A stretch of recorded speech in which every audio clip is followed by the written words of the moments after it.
Hai guys, welcome back to Pokari, podcast with Awkari. Nah, kalau minggu lalu udah sama Raditya Dika, jadi podcast with Awkarin kali ini mengundang salah satu orang yang gue idolakan sudah cukup lama lah. Jadi gue tuh udah pengen banget ngundang Kak Sisil ini ke Novilda ID, salah satu konten Novilda ID, tapi belum kesampaian karena Kak Sisil lagi tinggal di Bali. Dan coba dong Kak, boleh nggak kenalin sedikit diri Kakak di ke depan audiens ini? Oke, hai, gue Sisil. Gue adalah pemilik akun Sisilism. Basically, gue adalah sex educator dan juga coach gitu. Jadi, gue banyak banget ngomongin soal seks. Yes, I'm very aware of that. Kalau misalnya dibilang, Sil lo influencer ya? Well, yeah, I basically influence people to have sex more. But have orgasm more. Iya dong. Kalau misalnya orang tuh istilahnya bahagia dengan dia berorgasme dan dia berhubungan seks, I think the world will be much more a better place. Yes. Ya. Jadi Oke. Nah, sebenarnya aku pengen tahu deh background Kak Sisil nih sebelum atau mungkin sekarang tuh sebenarnya apa sih dan kenapa memilih untuk membicarakan tentang sex education? Oke, sebenarnya kalau misalnya kita bicara background, gue tuh anak ekonomi ya. Gue tuh anak manajemen bisnis. Oh iya. Tapi karena waktu itu gue keadaannya adalah gue lagi dari dulu gue tuh emang bener-bener passionate banget soal seks. Gue bener-bener literally gue nyari informasi soal seks.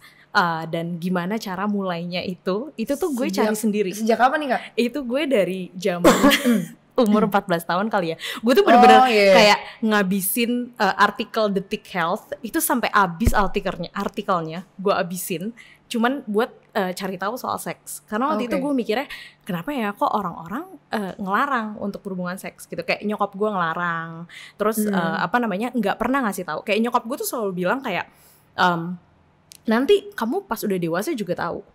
But then turns out ternyata setelah dewasa pun banyak orang yang nggak tahu gitu loh. Ya benar-benar. Jadi iya kan. Bener. Jadi dulu tuh gue tuh banyak banget cari tahu sendiri dari baca buku, baca artikel, baca jurnal. Kebetulan waktu itu gue emang dari dulu kayak bahasa Inggris gue cukup bagus. Jadi gue baca artikel-artikel bahasa Inggris. Oh jadi bahasa Inggris kamu cukup bagus ya. Kebetulan aku juga dari England ya. Tante ini dari Oke, lanjut. Ya udah, akhirnya kayak gue nyari tahu sendiri. Dan waktu itu kebetulan gue tuh pas banget, gue tuh cabut dari kerjaan 9 to 5 corporate job, basic kerjaan gitu lah. Dan akhirnya gue pindah ke Bali. Dan akhirnya pas di Bali ini pas 2018. Ini 2018. Nah, terus gue pindah ke Bali dan gue mikir kok belum ada orang yang ngomongin soal seks secara belak-belakan, secara asik, secara kayak gue pengen nge-guide anak-anak muda gitu. Tanpa di sexualize lah ya. Nah, I know, iya tanpa di sexualizing. Karena dulu tuh ada satu content creator juga, dia tuh di YouTube namanya Wita Wanita. Itu tapi banyak yang sexualizing dia. Dan dia bukan tinggal di Indonesia gitu. Jadi kayak gue pikir, gue pengen nih bikin sesuatu. Akhirnya gue bikin lah. Ternyata setelah bikin video gue viral. Oh ya? Iya. Pertama kali video yang viral? Satu video itu viral. Jadi kayak 4 bulan setelah video itu rilis di YouTube, itu tuh viral. Apa tuh pertamanya? Gue ngomongin soal 5 hal yang 5 things I wish I know before I have sex. Oh, oke. Jadi 5 hal yang pengen gue tahu. Itu menarik sih sebenarnya. Iya kan? Jadi kayak gue ngajarin mereka cara pakai kondom, terus apa-apa lagi lah pokoknya kayak gitu, kayak tentang konsen dan segala macam. Boleh coba nih di sini nih, klik video pertama. Masih ada kan video? Iya, masih ada videonya. 5 things you should know before you have sex. Ya, gitu kan. Akhirnya itu ternyata video viral and I thought, kayaknya gue bisa nih ngelanjutin. Gue bisa ngelanjutin dan akhirnya gue pelan-pelan tuh, itu tuh dari situ tuh bener-bener yang kayak followers gue naik, followers Instagram Respons naik. Tapi positif di situ? Yes. Surprisingly iya. Positif. Dari itu 2018 dong berarti? Itu 2018 Padahal itu akhir. Orang-orang masih cukup tabu banget loh. Cukup tabu, yes. Tapi gue banyak juga sih, banyak kayak ada yang ngancem, ada yang bilang lo tinggal di mana gitu. Kebetulan gue tinggal di Bali kan, jadi kayak ya udah gue santuy gitu. Tapi kalau gue tinggal di Jakarta mungkin gue kayak orang-orang pada datang ke gue kali ya. Cuman enggak sih. Ada juga sih orang yang ngomong negatif, cuman I don't give a fuck. Waktu itu gue sempet overwhelmed juga sih, karena kayak baru pertama yang followers naik dan segala macem, banyak yang nge-DM, dan akhirnya mereka banyak banget ternyata pertanyaan-pertanyaan yang sebenarnya simple, tapi pas lo mikir jadi kayak, anjir, orang-orang tuh ternyata sebodoh itu ya soal seks. Iya, bisa dibilang sih. Karena gimana ya, kalau aku mau bales nih, kita sebenarnya susah juga buat nyalahin masyarakatnya, karena kan kembali lagi budaya kita adalah menganut budaya timur, di mana ya mereka ada minoritas mayoritas, dan mereka mayoritasnya percaya agama kan, dimana kan seks itu benar-benar bertentangan sama agama kalau di sebelum nikah gitu. Jadi ya agak susah sih sebenarnya, itu tergantung kembali lagi pilihan orang sih. Mereka mau belajar apa enggak, dan kita sebenarnya nggak maksa juga, tapi sebenarnya untuk belajar sih nggak apa-apa. Kalau memang belum mau melakukan, ya nggak apa-apa. Yang penting kan mengedukasi diri gak sih? Iya. Banyak kok followers gue yang akhirnya bilang ke gue kayak, gue sebenarnya belum nikah dan gue rasanya gue tapi suka sama konten yang lo buat gitu, karena gue jadi bisa belajar, dan gue belajar ya untuk nanti ketika gue nikah. Ada yang gitu. Seperti itu juga. Ada yang kayak gitu. Ya, yang pengen gue tekankan adalah sebenarnya kan ini edukasi ya. Yang gue berikan tuh adalah edukasi, dan gue ingin memanusiakan seksualitas sebetulnya. Betul. Jadi kayak gue ingin supaya orang-orang tidak merasa asing dengan dirinya sendiri, dengan kelaminnya sendiri, tidak merasa jijik dengan kelaminnya. Itu yang pengen gue tekankan sebetulnya. Jadi I want you to love yourself fully, kayak 100% gitu. Jadi itu sih sebenarnya kenapa gue akhirnya memutuskan untuk membuat Sicilism. Bener-bener gitu. Nah terus kan kalau gue liat di bio lo nih, lo melabeli diri lo itu sebagai sex educator and mentor. Nah itu sejak kapan nih lo akhirnya memutuskan oke, gue kayaknya cocok nih untuk jadi mentor dan sex educator gitu. Oke. Menarik karena gue mulai dari udah setahun lalu itu gue mulai ngebuka akhirnya untuk konsul, dan itu ternyata responnya banyak yang positif. Gue banyak mulai mendapatkan klien dan mereka akhirnya bisa terbuka. Gue nggak tahu apa yang gue lakukan pada mereka, tapi ternyata itu bisa bikin mereka sangat nyaman dengan gue. Jadi mereka bahkan banyak yang curhat ke gue dan akhirnya bilang, gue nggak bisa cerita ini ke orang lain. Bahkan kayak gue punya psikiater, tapi gue nggak bisa cerita ini ke psikiater. Gue percaya sama lo. And for me, that's one thing yang akhirnya bikin gue kayak, oh wow, gue ternyata se-powerful itu gitu. Gue ternyata orang bisa sepercaya itu. I mean kayak untuk mendapatkan kepercayaan seseorang itu kan sesuatu yang bahkan nggak ada harganya. Kan? Apalagi kepercayaan tentang hal-hal yang emang orang-orang masih tabu untuk melihat itu. Ya, exactly. Jadi kayak gue merasa kayak mereka benar-benar look up after me. Mereka benar-benar ngelihat gue sebagai seseorang yang emang bisa untuk ngasih tahu, ngedukasi mereka tanpa ngejudge.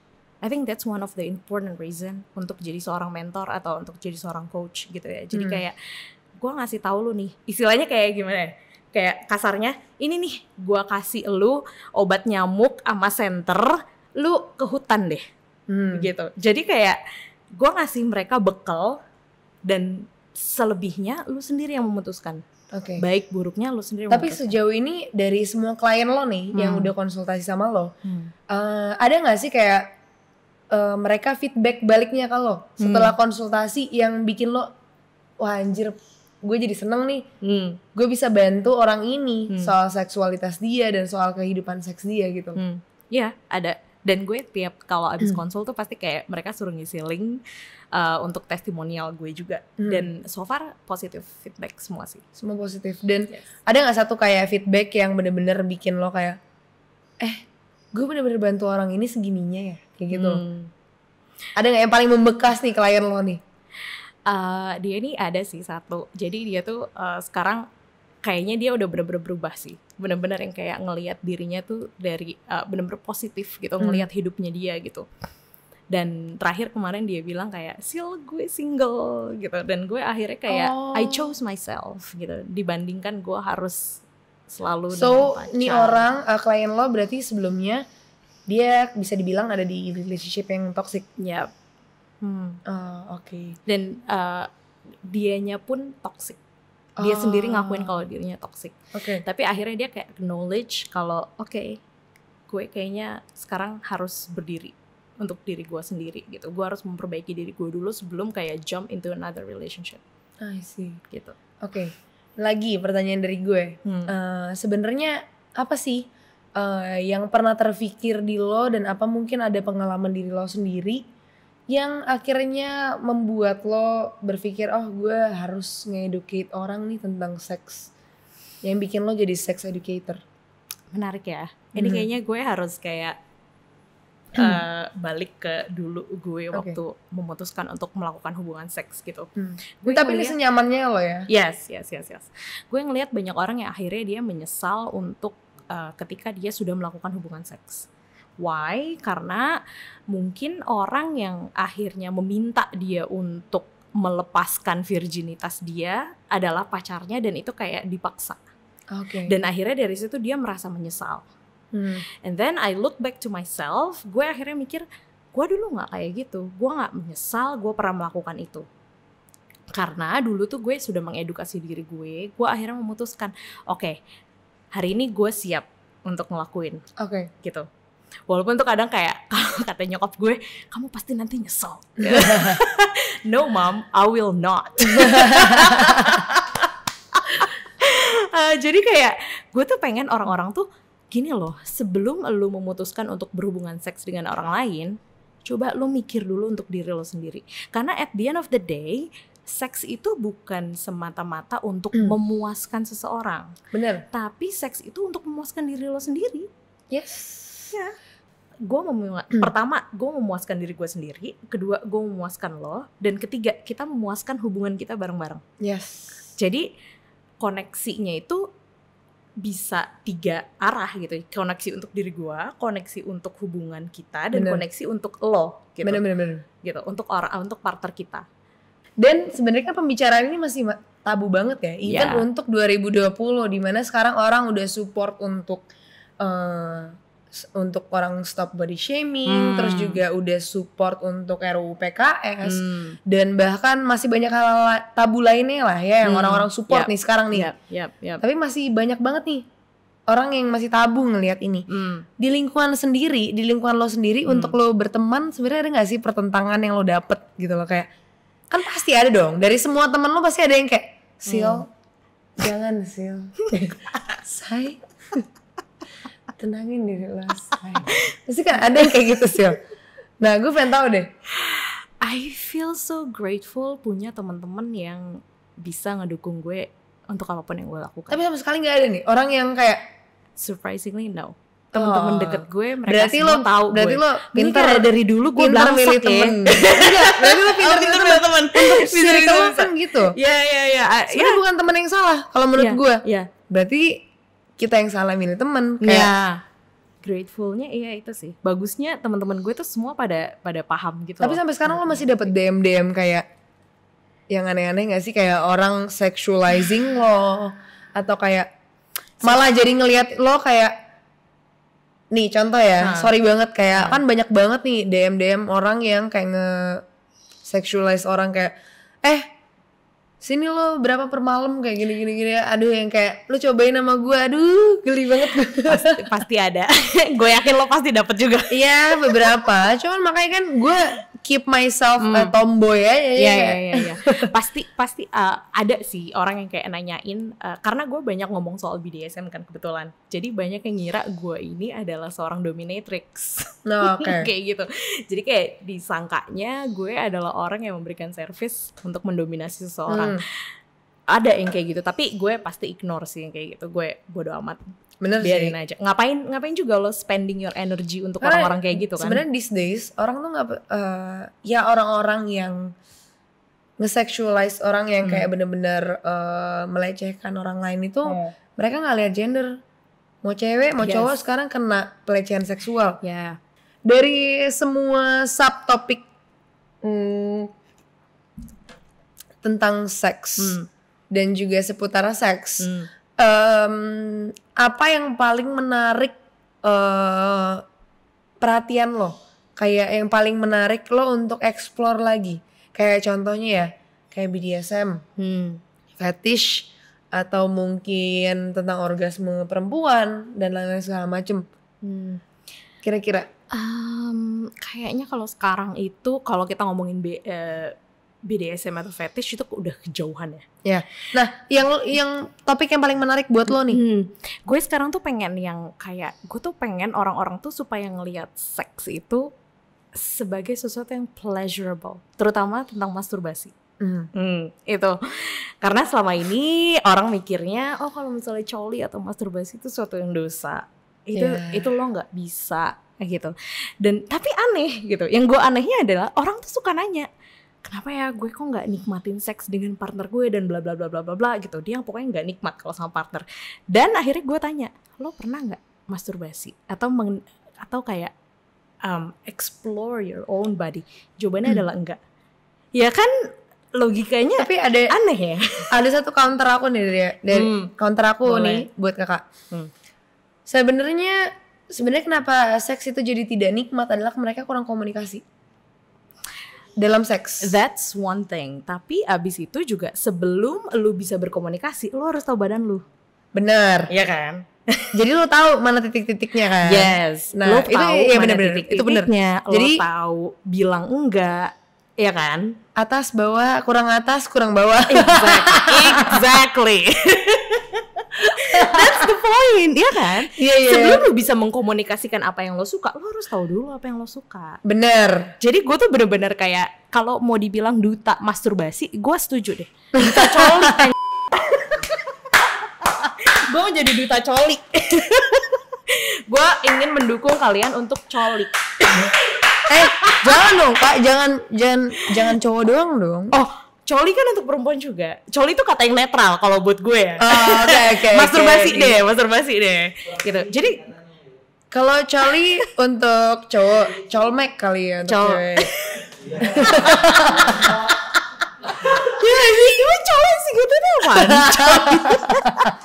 Gak tau gue juga. Gue kalau mau jadi duta coli, gue mau deh. Gue setuju banget kalau kalian harus mengeksplor tubuh kalian. Tapi bukan dengan pornografi ya.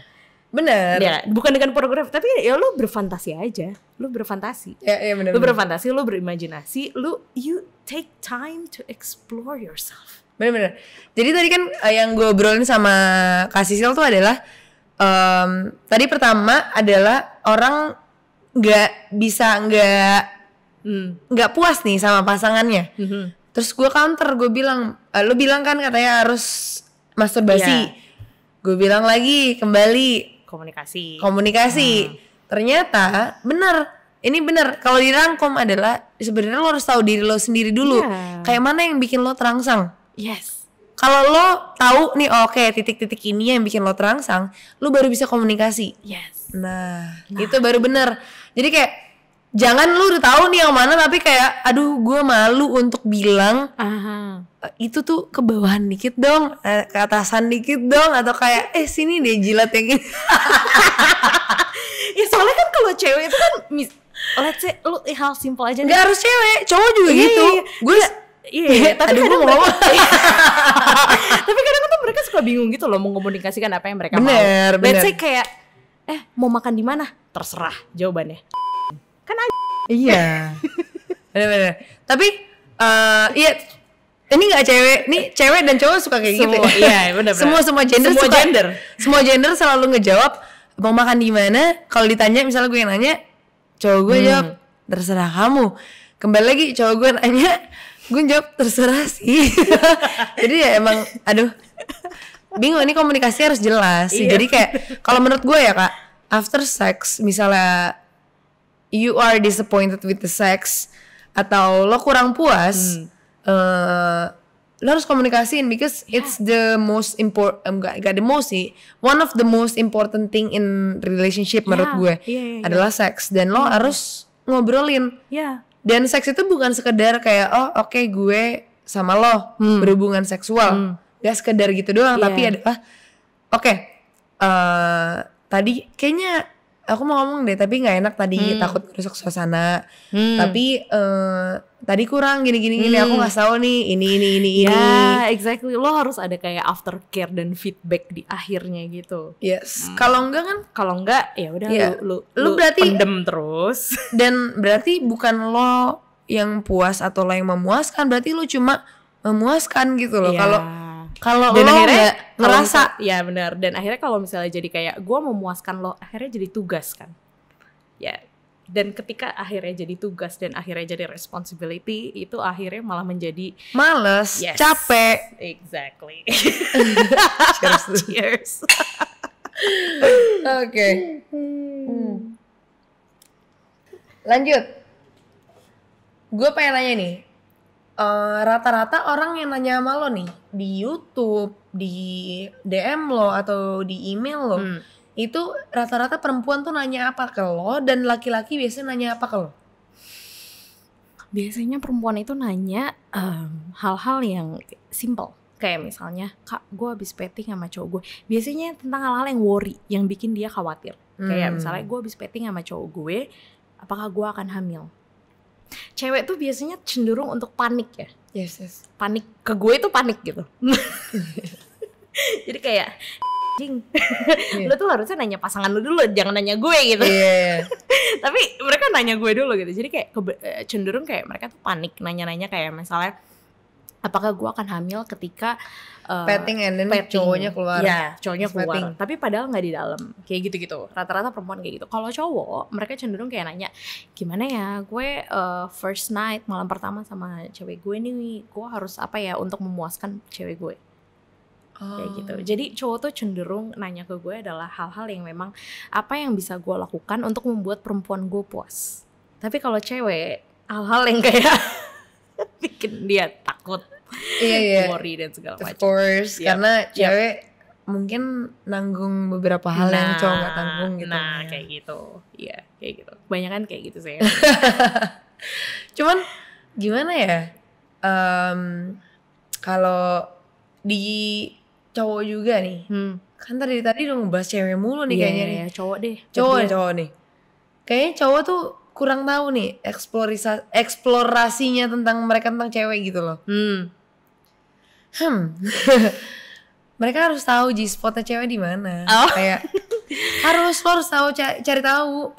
Dan G-spot semua cewek tuh beda-beda, tapi ada G-spot general. Ini gue bukan sih. Tapi ini jujur ya, gue bukan belain cewek, tapi girls are tend to fake orgasm more than boys. Ya benar. Because orgasmnya boys itu kan bisa dilihat dari kayak they come. They come and then. Tapi kadang juga perempuan tuh kalau misalnya dia fake orgasm itu biasanya dia nggak tahu juga orgasme itu rasanya kayak gimana loh. True.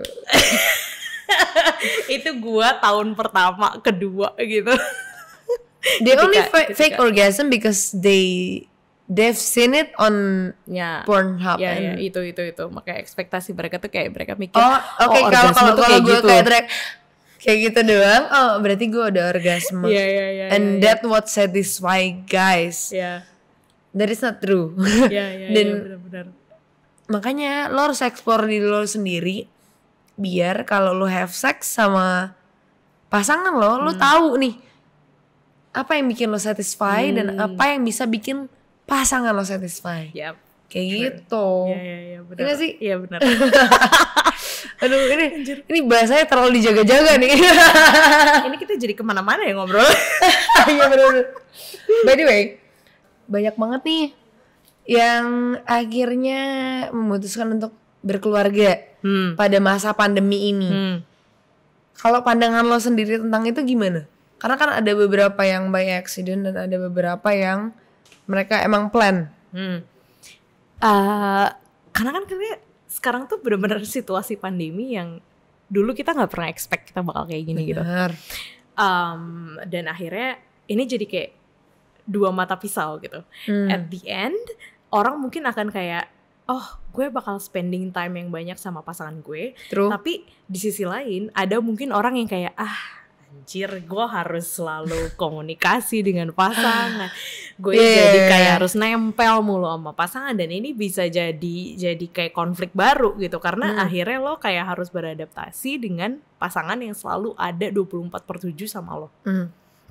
Dan kalau misalnya at the end dia memang gue nggak tahu ya, mungkin dia accident akhirnya punya anak atau gimana, tapi kan itu bisa jadi blessings juga untuk beberapa orang. Mungkin ada yang memang menunggu-nunggu akhirnya punya anak, ada yang akhirnya kayak ya kecelakaan gitu loh.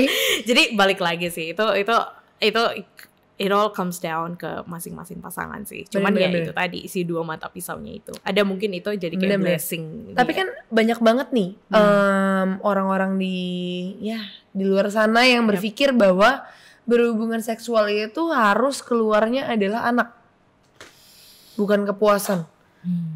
Nah, ini nih yang sebenarnya kenapa ini menjadi hal tabu. Orang mikir banyak banget kalau berhubungan seksual itu adalah untuk membuat anak. Itu udah tujuan utama dan tujuan akhir gitu. Kalau menurut gue ya, kita kan udah hidup di tahun 2020. Kita hidup sudah di zaman dimana seks itu bukan lagi untuk memproduksi anak, tapi untuk koneksi. Jadi again balik lagi, kalau misalnya memang tujuan lo untuk melakukan hubungan seks adalah untuk anak, that's great, mungkin itu memang buat lo. Bener. Tapi kalau misalnya untuk koneksi, then kita udah punya fasilitasnya cuy. Yes. Apalagi coba sekarang kontrasepsi ada di mana-mana. IUD udah iya kan. Kontrasepsi itu dalam hal bentuk kondom ataupun IUD ataupun suntik ataupun pil itu udah di mana-mana. Terus sangat accessible dan lo bisa sangat terjangkau gitu.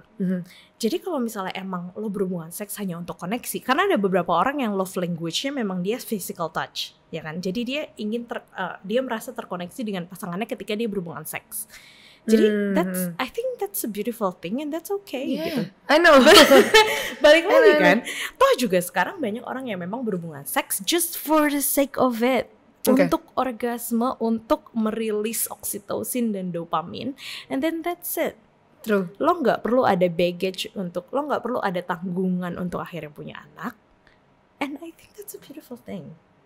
Sekarang tuh kita bukan lagi hidup di dunia yang kayak lo harus punya anak demi popularitas manusia itu terjaga gitu. Karena kan kalau misalnya dipikir-pikir ya, lo pikir deh binatang kenapa sih akhirnya punya anak? Karena kan untuk menjaga spesiesnya supaya tidak punah. Sementara sekarang kita udah di hampir 7 miliar manusia di dunia. Lo pikir aja deh pakai kepala lo gimana caranya 7 miliar manusia ini punah. Kan lama. It takes a lot of time untuk akhirnya kita punah. Bukan kita yang akan punah, tapi bumi yang akan. Iya, exactly. Jadi kan kayak sekarang orang berhubungan seks ya untuk koneksi, untuk tujuan lain gitu, bukan untuk memproduksi anak lagi. True. Gitu. So ya. True. Tapi ada pertanyaan deep buat lo. How do you see marriage? Gue melihat pernikahan itu adalah untuk legalitas semata.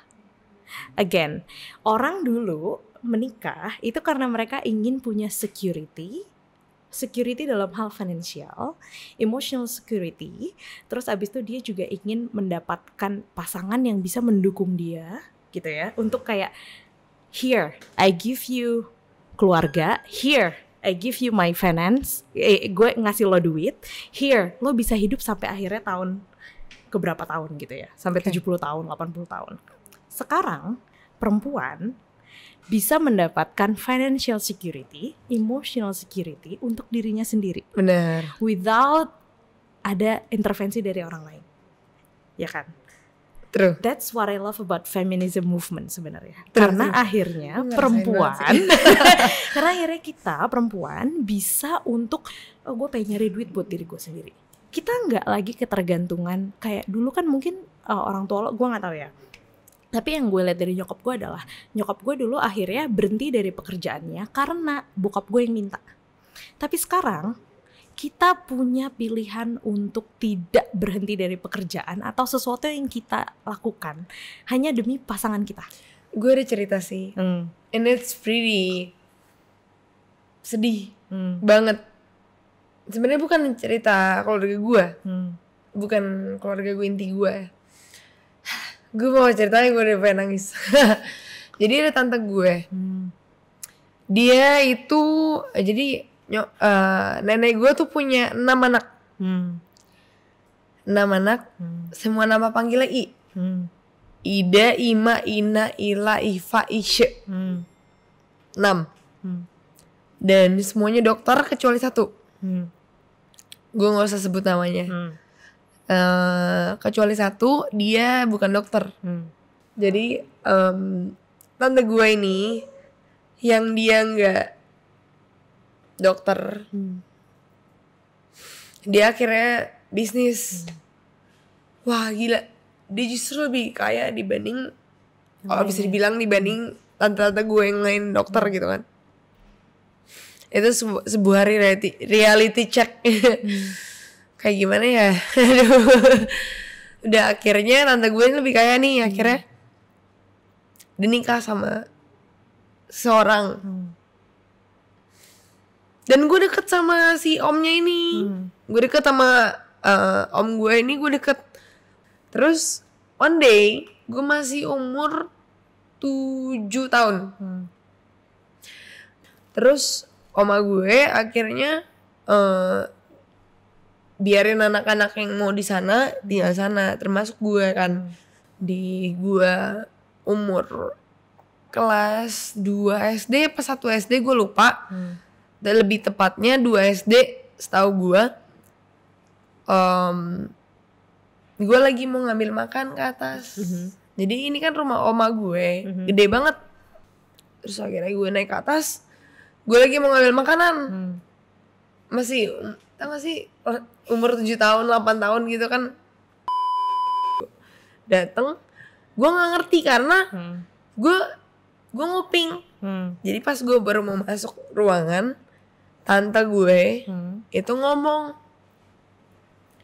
"Kamu siapa?" "Saya istrinya." "Apa maksud kamu?" "Ya sini kalau mau ketemu." "Saya istrinya." Gue gak ngerti. Ada waktu itu gue bodo amat. Dan itu tapi stick on my mind for a fucking long time.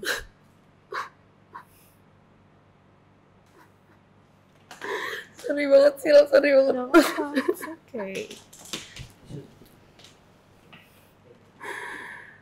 Enggak, sorry banget.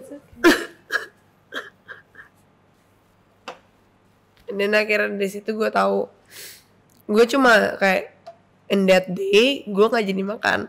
Gue main sama anak-anak temen gue, saudara-saudara gue. Ternyata setelah gue grow up 3 tahun after, gue baru ngerti keluarga gue gathering nih mereka. Dimana tante gue ternyata di abuse secara fisik, dan dia juga diselingkuhin gitu. Jadi kayak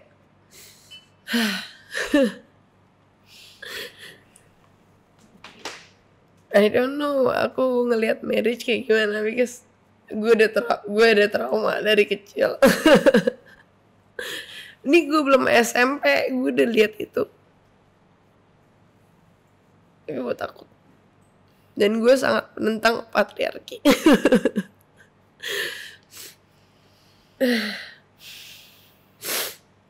Dah, oke. Aduh, apaan sih ini? I think that's one of my gifts. Untuk bikin orang bisa keluar. Sebenarnya gue udah cerita ini sama beberapa orang, tapi kayak I think the people harus tahu kalau walaupun lu whatever mendukung patriarki atau lu nggak dukung patriarki, tapi kan lu sebagai individual, menurut gue lu harus bisa survive sendiri tanpa harus ketergantungan sama orang. Yeah, true. Karena till this day tante gue akhirnya nggak bisa pisah sama suaminya karena anak. Dan dia lebih pentingin anak. Dan itu gue sedih tiap ketemu dia. Selalu. Anjing. Thank you for sharing. Dan ini gue sharing buat orang-orang di luar sana, maksudnya kayak jangan sampai ya karena lu perempuan lu ngerasa lu lemah, enggak. Iya benar-benar. Gila, emang kita lemah kalau di bagian kalau lu suruh sparring sama kita ya iya. Benar. Cuman janganlah. Iya benar. Jadi I think sorry banget. No, don't have to be sorry. It's okay. Okay, I have to ask you one question. Kasih label 1, 2, 3. Money, sex, or love? Love number 1, sex number 2, 3 money. Oh ya? Yeah. Oke, lu nanya gue balik. Iya, lo gimana? Sex number 1, 2 money, 3 love. Oke. Anjing. Oke. Nangis gue, ya Allah, maaf ya. Tapi gue pengen nanya lagi nih. Ini 2 pertanyaan terakhir. Oke. Mitos tentang seks yang paling banyak orang suka salah paham. Yang pertama itu ketika lo sudah tidak perawan, vagina lo lebar. Itu one of the stupidest thing that I've ever heard. Mungkin orang-orang lupa ya kalau misalnya vagina itu adalah otot. Dan walaupun lo udah mengeluarkan anak, vagina lo akan kembali lagi normal. Gue ada beberapa waktu lalu belakang sekitar setahun yang lalu ada masalah tentang Audrey. Apa tuh? Tahu nggak, Cok? Tahu. Iya. Audrey yang dia katanya perkosa. Ada pelecehan seksual lah sama temen ceweknya. Oke. Ternyata sebenarnya ceritanya plot twist nih. Ternyata nggak bener lah. Tapi gue sebenarnya nggak fokus di cerita Audrey-nya ini, tapi di komen netizen. Oke. Dimana, wah lu udah nggak perawan lagi karena lu udah ditusuk sama ini di bagian kelamin lo. Nah, sebenarnya menurut lo keperawanan itu seperti apa? Gue punya perspektif gue sendiri soal keperawanan. Gue pengen denger. Kalau menurut gue keperawanan itu balik lagi ya. Gue ada 2. Lo mau ngeliat keperawanan dari sisi medis atau keperawanan dari sisi emang ini gue yang pengen gitu. Jadi kalau misalnya dari medis, walaupun ini kadang balik lagi pro kontra ya antara sesama dokter. Ada yang bilang kalau misalnya keperawanan itu terjadi karena lo belum pernah melakukan hubungan seks. Jadi kayak selaput darah lo intact lah dan segala macam gitu. Padahal kan bisa aja kan lu olahraga ekstrim atau main sepeda atau naik motor, ada beberapa orang yang keperawanan yang istilahnya selaput darahnya itu sangat tipis sehingga dia cepat robek. True. Kayak gitu. Tapi kan ada juga keperawanan dalam artian dia belum pernah melakukan hubungan seks. True. Gitu. Dan melakukan hubungan seksnya ini kalau dalam definisi gue adalah kalau misalnya lu melakukannya sama-sama dengan konsen, alias kalau misalnya dia diperkosa, artinya ya itu belum tentu keperawanannya hilang karena kan itu kecelakaan gitu. Terus itu kalau menurut gue. Terus bener-bener. Kalau dari gue adalah ketika kalau gue melakukan hubungan seksual. Ya berarti oke, gue nganggep ini keperawanan gue sudah hilang gitu. Yeah. Tapi kalau misalnya ternyata selaput darah gue, dan gue nih misalnya gue adalah seseorang yang belum pernah melakukan hubungan seksual sama sekali. Lalu ketika orang tua gue panik, pengen cek aja cek ternyata udah robek. Tapi gue nggak pernah nih. Ini sejujur-jujurnya misalnya gue nggak pernah. Yeah. Dan ternyata pas dicek udah robek. Itu kembali yang kayak lo bilang, emang selaput darah semua orang itu beda-beda. Ada yang tipis, ada yang tebel. Iya benar. Bahkan yang gue lihat beberapa case, ada yang bahkan udah berhubungan seksual, tapi selaput darahnya tidak robek. Makanya sebenarnya kalau gue bilang keperawanan atau tidak itu adalah kayak lu udah berhubungan seksual apa aja. Enggak, kalau gue ya. Kalau misalnya kayak ternyata selaput darah lu udah robek, ternyata lu nggak berhubungan seksual, ya lu masih perawan. Iya. Dan ini kenapa gue angkat dari kasus Audrey yang kemarin, karena si Audrey ini dibilang sama teman-temannya dia udah nggak perawan gara-gara ditusuk di bagian vaginanya. Oh my god. Dan menurut gue enggak lah. Iya. Orang itu kan kecelakaan dong. Udah kecelakaan dan bukan alat. Maksudnya alat yang hidup. Bener. Ngomong secara bukan penis. Gitu ya ibu maksudnya. Ribet banget ibu ini ngomong penis. Bukan penis yang benar-benar masuk ke vaginanya dia gitu loh. Iya. But then again, apa pentingnya sebenarnya keperawanan itu gitu?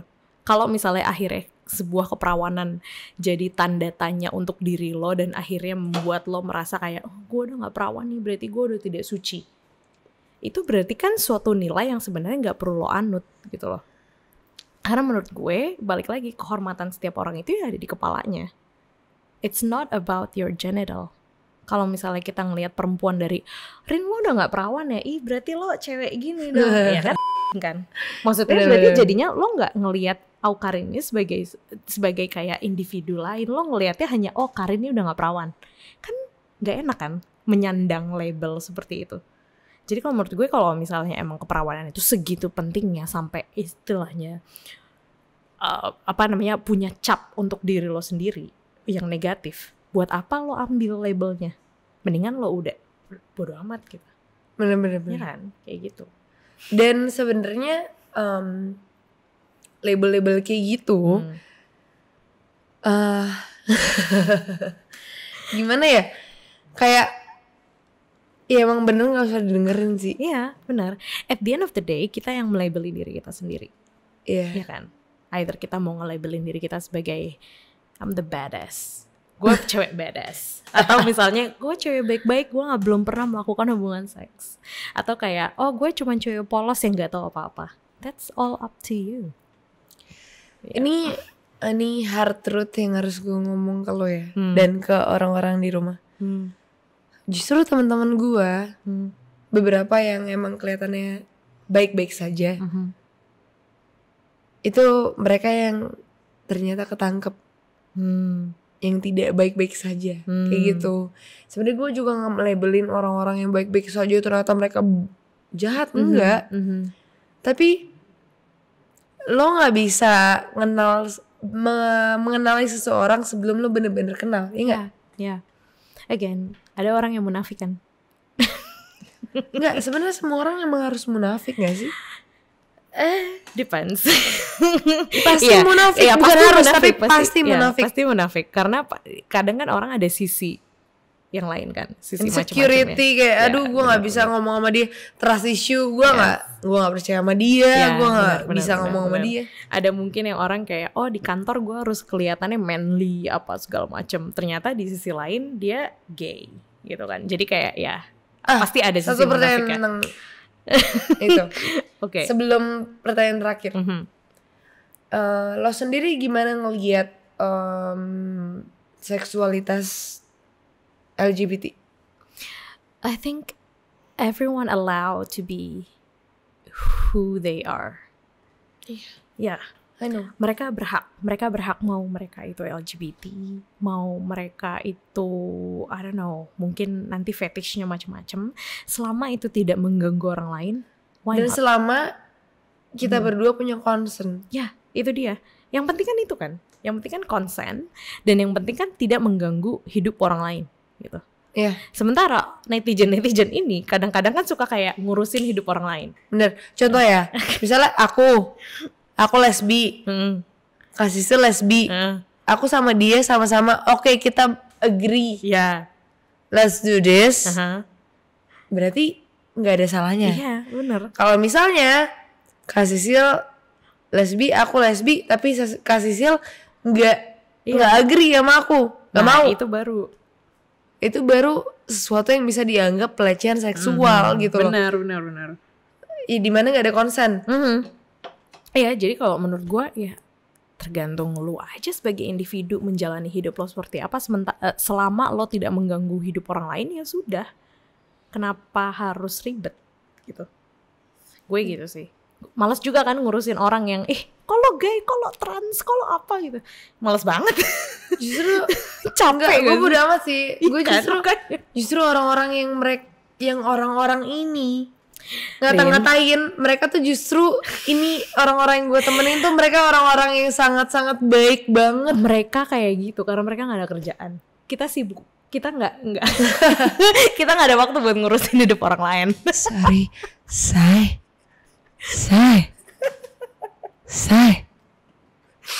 super mega sibuk, say super mega bintang sibuk ya. Kita nggak bisa ngurusin orang lain, nggak peduli orang mau gay, mau lesbian, mau trans, mau apa, kayak bodoh amat. We're friends with them. We are with them. Apa lo? Sibuk say kita. Pertanyaan terakhir. Goals lu sebenarnya setelah lo kan sekarang lagi berusaha menyuarakan tentang sex education dan segala macam, goals lu tuh apa sih dari semua ini? Gue ingin bikin orang itu kritis. I think kalau misalnya kita ngomongin soal edukasi, itu kan intinya cuma satu ya, biar orang bisa mikir untuk dirinya sendiri. So I want them to be critical. Gue pengen mereka kritis, gue pengen berpikir, gue pengen orang-orang tuh berpikir untuk dirinya sendiri, dan gue pengen orang-orang itu memberi keputusan untuk dirinya sendiri. Jadi goals kedepannya gue adalah gue memang pengen bikin platform seks edukasi di mana orang-orang bisa mengeksplor. Please do. Are you on my side? I am. Thank you. Gue ingin membuat platform seks edukasi di mana orang-orang bisa belajar untuk please hire me. Gue mau di hire dong, please. Lu jadi investor gue aja deh, Rin. Ayo dong, gue mau. Tapi gue pengen banget di hire jadi sesuatu di company lo nanti. Ayo, boleh. Sumpah. Slowly ya, pelan-pelan kita. Pasti. Soalnya this is something that I think ini kayak gue udah ngerasa this is my calling. Gitu, kayak gue ngerasa orang-orang tuh bisa seterbuka itu sama gue, dan menurut gue this is something gitu. Dan gue nyesel banget, gue baru tahu lo tahun ini. Gue nyesel. Gue sedih banget. Gue baru tahu dari Aco. Dan Aco kayak lo tahu ini gak sih gini. Oh iya, sebenarnya gue udah pernah lihat video lo beberapa di YouTube. Tapi gue nggak memperdalam. Terus Aco bilang, makanya pas Aco bilang dia nunjukin Instagramnya, Instagram lo. Baru gue lihat kayak, oh iya, pas Aco bilang nih yang di YouTube gini-gini. Oh iya, gue tahu. Gue udah sering nonton beberapa kali. Dan gue suka. Nice, thank you. Abis ini gue mau explore beberapa. Abis ini kita ada konsul private.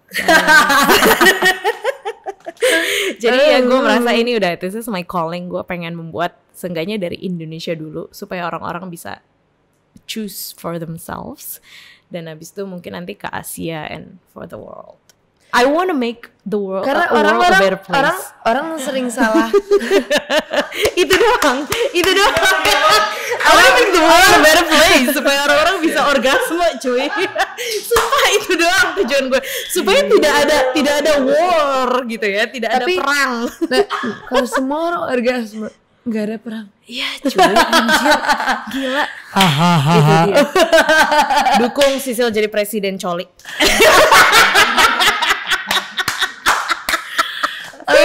Sel.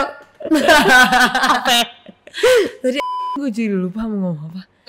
Gila lah ya semua. Enggak, gue pengen banget nih orang-orang yang nonton video ini kali ini, mereka semua bisa terbuka untuk sebenarnya sex education adalah bukan tentang hubungan antara cross gue cewek lo cowok gitu, enggak. Atau mungkin gue cewek, lo cewek, gue cowok, lu cowok, atau gimana pun itu, enggak. Tapi adalah tentang diri lo sendiri. Sex education is about yourself.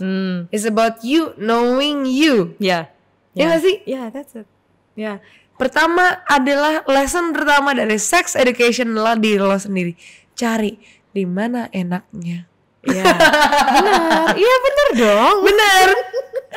dimana lo merasa nyaman. Iya. Baru lo bisa yang namanya eksplorasi di orang lain. Bisa itu cewek, bisa cowok, atau bisa sama jenis atau tidak. Ya, nggak ada urusannya. Yang penting adalah lo tahu dulu. Iya, lo paham diri lo. Bener. Baru ketika lo paham diri lo, lo sama misalnya cewek lo cowok lo, baru komunikasi. Ketika lo paham tentang diri lo, baru komunikasi. Oh, lo maunya apa? Gimana? Apa kurangnya gue kemarin? Gini. Iya nggak sih? Iya. Mulai dari situ kan komunikasi itu bakal jalan. Okay guys, thank you so much for watching, dan semoga terbuka ya semuanya. Tapi kembali lagi nggak? Pilihan orang-orang adalah pilihan orang-orang. Jadi kayak emang kalau lo belum milih untuk melakukan hubungan seksual sebelum nikah, bebas, terserah, nggak apa-apa. Tapi sama-sama respect, gimana ya? Yoi, betul. Yang sebelum nikah respect yang setelah nikah, yang setelah nikah respect sebelum nikah. Ya nggak? Gela, mantap. Oke deh. Aduh.